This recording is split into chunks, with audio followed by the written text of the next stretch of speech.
Hi, I'm Ollie. Welcome to Oxford Online English. In this lesson, you can learn how to talk about food. You'll see how to talk about different cuisines, talk about food you like or dislike, and talk about cooking and eating habits. To see more free English lessons, visit our website, oxfordonlineenglish.com. You can also book English classes with our fully qualified teachers who can help you with your English speaking, writing, IELTS preparation, or whatever else you need. Don't forget to turn on the subtitles for this video if you need them. All our videos have English subtitles. You can turn them on now. Just click the CC button in the bottom right of the video player. On a smartphone, tap the settings icon to turn on subtitles. What kind of food do you like? I like a bit of everything, really. I grew up in the UK and you can get food from all over the world there. My mum's cooking is a combination of different cuisines, a bit of French, a bit of Italian, a bit of Indian, and so on. What's British cuisine like? I know about fish and chips, but there must be more. There is, but not that much. There are a few famous dishes like shepherd's pie or Sunday roast, but most people eat a mix of things. What about you? What food do you like? I'm half Spanish, so when I was young, we ate a lot of Mediterranean food at home. Now I live in Berlin, and it's a pretty cosmopolitan place, so you can get all kinds of food, like the UK, I suppose. I've never really had much Spanish food. Is it similar to Italian? In some ways, yes. They both use a lot of fresh ingredients, and there's a lot of seafood, salads, and so on. Pasta isn't so common in Spanish cooking, though. What are some typical Spanish dishes? I'd be interested to try some. I guess paella is quite well known. My personal favorite is a dish called albondigas, which is meatballs in a tomato sauce. It's simple, but so tasty. Sounds good. Here's a question. Do you know the difference between the words cuisine, dish, and meal? Cuisine means the kind of food you find in a specific country or culture. For example, you have Chinese cuisine, French cuisine, local cuisine, and so on. Cuisine means something like cooking style. You can use the word food or cooking in the same way. So you can say Chinese cuisine, Chinese cooking, or Chinese food. The meaning is very close. A dish means something which is cooked or prepared. Usually, a dish is made from different kinds of food. A meal is food eaten at a specific time. Most people eat 3 meals a day: breakfast, lunch, and dinner.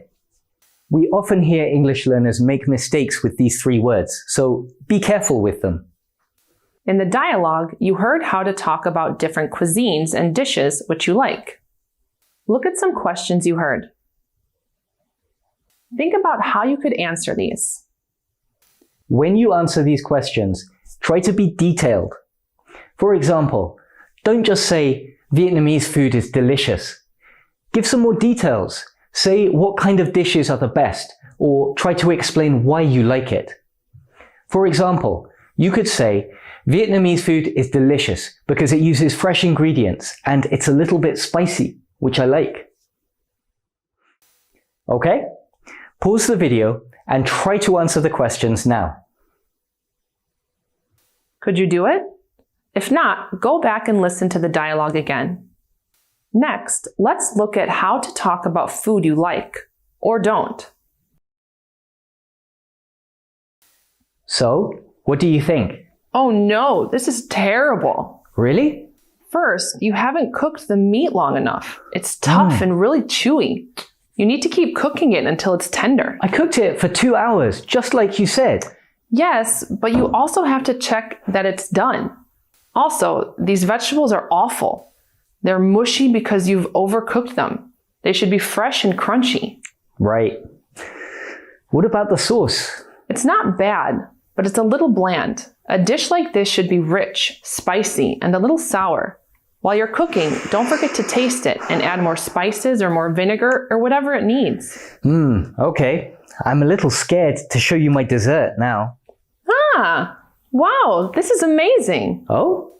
You mean it? Yes. It's a perfect tart. It's crumbly but not dry, which is a difficult balance to get right. The fruit gives a nice tangy flavor. Very tasty.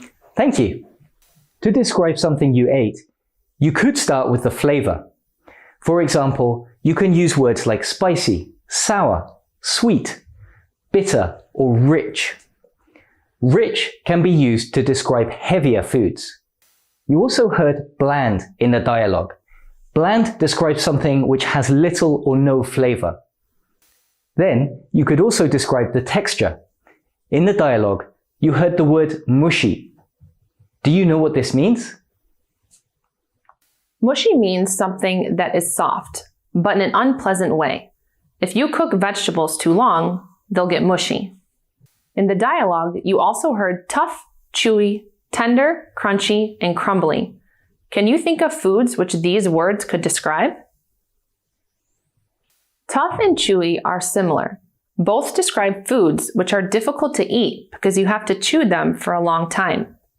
Meat can be tough or chewy, especially if it's cooked too long and it gets dry. Tender means something like soft, but it's mostly used to describe meat which is cooked well so it's soft and juicy. Crunchy foods make a lot of noise when you're eating them. Dry food, like potato chips or hard cookies, can be crunchy. Crumbly food is soft and easily breaks into pieces. Crumbly can be good or bad. For a cake, it might be a good thing, but crumbly bread could be bad because it will fall apart when you try to do anything with it. If you like the taste of something, you can use general adjectives like great, amazing, or fantastic. You can also use tasty or delicious. Be careful. Delicious is a strong adjective. That means you can't say very delicious. If you want to add emphasis, say really delicious or absolutely delicious. To talk about food you don't like, use general adjectives like awful, terrible, or disgusting. Now, a challenge for you. Think about the last thing you ate. Could you describe it? Talk about the flavor, the texture, and whether you liked it or not. For a bonus, try to explain why you did or didn't like it. For example, the last thing I ate was a lentil soup. It was quite spicy, but a little bit mushy because I overcooked the lentils. I didn't like it so much because it was a little bland. Lentils don't have much flavor. Now it's your turn. Pause the video and make your answer. Next, let's see how you can talk about cooking habits. Do you cook much? Sometimes. I cook maybe twice a week, but I'm too busy to do more than that. What do you do the rest of the time? For lunch, I eat in the canteen at work. In the evening, I generally get something from the supermarket or get a takeaway. I don't like it because I know it's more expensive and less healthy than cooking for myself, but I just don't have the time. What about you? I make most of my meals. I don't cook every day though. I normally do a lot of cooking on Sunday, and then I have food for the week. I take a packed lunch to work and then eat leftovers in the evening. That's a good system. I wish I could be so organized. It helps that I have a market very close to my house. They have great fresh produce, fish, meat, everything you need. That means I don't need to spend much time shopping. Plus, I prefer eating home-cooked fresh food. If I don't have food with me, I end up eating greasy, fast food, and then I feel bloated and gross. Yeah, I'm the same way. Maybe I'll start cooking more. Think about the first question you heard in the dialogue. Do you cook much? How would you answer this? You could say something like, I cook every day. I don't cook much, maybe once or twice a week. I don't cook. I've never learned how. If you don't cook, what can you do for food? You heard some phrases in the dialogue. Do you remember? Look at some sentences that you heard. Imagine you're an English teacher and you want to explain the meanings of the words in red. How would you do it? A canteen is a bit like a restaurant, but it's run by a company for its staff or by a university for its students. Canteens are usually cheap, or the food might even be free. A takeaway means you buy or order the food from a restaurant and then eat it somewhere else, usually at home. A packed lunch means you take food from home and eat it at work or school. If you cook more than you eat, the extra food is called leftovers. You can eat the leftovers on another day. What about you? Do you cook much? If not, what do you do for food? Pause the video now and try to make a few sentences to describe your cooking and eating habits. Done? Great. Let's look at our last point. So, what do we do first? First, we need to fry the aubergine and the potato. While you do that, I'll prepare the meat. How are you going to do it? It's easy. You saute onion and garlic, then add the meat to brown it. Then you add the tomatoes and simmer it for 15 minutes or so until the sauce thickens. Okay, what now? Now, we need to make the white sauce. You know how to make white sauce? I think so, though I've never tried it. It's butter, flour, and milk, right? Yes, but you need to be careful. Add the milk very slowly and stir the sauce continuously. Otherwise, it can get lumpy. Should I use a low heat? Yeah, as low as possible. So, is that it? Pretty much. We just need to layer all the parts, sprinkle some grated cheese on top, and then bake it for half an hour. What should I do then? Get a baking dish, put the potatoes in the bottom, then the aubergine, then the meat. Add another layer of aubergine on top, then pour in the white sauce. Is it ready? Yeah, I think so. It should be lightly brown on top. Nice work! You made your first moussaka. By the way, do you know what moussaka is? It's a famous Greek dish. It's easy to find recipes online if you want to try making it. In the dialogue, you heard several different verbs related to food preparation. Do you remember any? Look at some pairs of words. Could you explain the difference in meaning between these word pairs? Pause the video to think about it if you need time. Sauté and fry both mean to cook something in hot fat, usually hot oil. Sauté means that you cook something at high temperature for a short time. In everyday language, people mostly say fry, but if you're reading a recipe or watching cooking shows on TV, you might see sauté.